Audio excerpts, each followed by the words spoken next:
এই দিন ফজর নামাজে এই মসজিদ ভর্তি মুসল্লি হবে প্রত্যেক দিন। ওই দিন মনে করবেন সমাজে শান্তি হবে, পরিবারের মধ্যে শান্তি আসবে, রাষ্ট্রের মধ্যে শান্তি আসবে। আল্লাহকে বলে গেছেন ক্ষমা চাই, আল্লাহকে বলেন না, আল্লাহকে বলেন না, তাহলে সব হারাইবেন।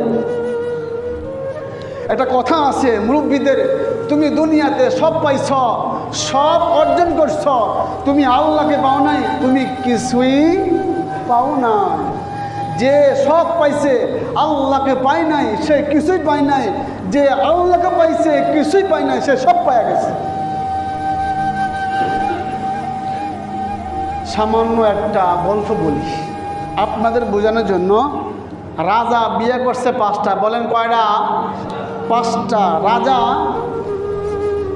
4 স্ত্রীকে, 5 নম্বর স্ত্রী সবাইকে বলছে, আমার এই সিংহাসনের মধ্যেই, আমার এই ঘরের মধ্যে যে যেটার মধ্যে হাত দিবা সে ওটাই পাইবা।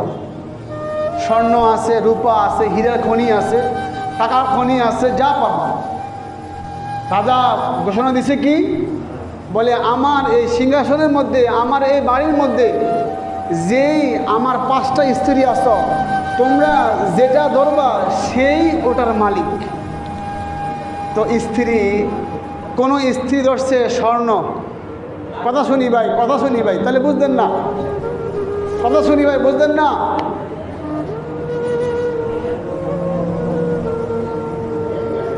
রাজা ওয়াদা করছিল আমার 5টা স্ত্রী তোমরা আসো, আমার এই ঘরের মধ্যে স্বর্ণের খনি আছে, হীরার খনি আছে, মুক্তার খনি আছে, টাকা আছে, যে যে সম্পদে হাত দিবা সেই ওই সম্পদের মালিক হয়ে যাবা।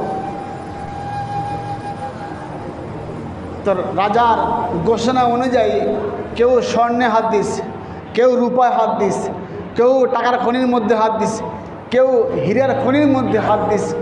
5 নম্বর স্ত্রী সেই রাজার মাথার মধ্যে হাত দিস। 1 নম্বর স্ত্রী স্বর্ণের খনি পাইল, 2 নম্বর স্ত্রী রূপার খনি পাইল, 3 নম্বর স্ত্রী গ্যাসের খনি পাইল, 4 নম্বর স্ত্রী বাড়ি পাইল, 5 নম্বর স্ত্রী সে রাজাকে ধরে ফেলল। এবার বলেন তো, যিনি রাজাকে মাথায় হাত দিচ্ছেন ইনি কি পাইছেন? বলেন কি পাইছেন? এই কি পাইছেন? সব পেয়ে গেছেন, স্বর্ণ, রূপা, হীরা, জহুর, মণিমুক্তা, বাড়ি। কেন? রাজাকে পাওয়া মানি তো আমি সব কিছু পেয়ে গেলাম। আল্লাহকে পাওয়া মানি জান্নাত পেয়ে গেলেন মিয়া।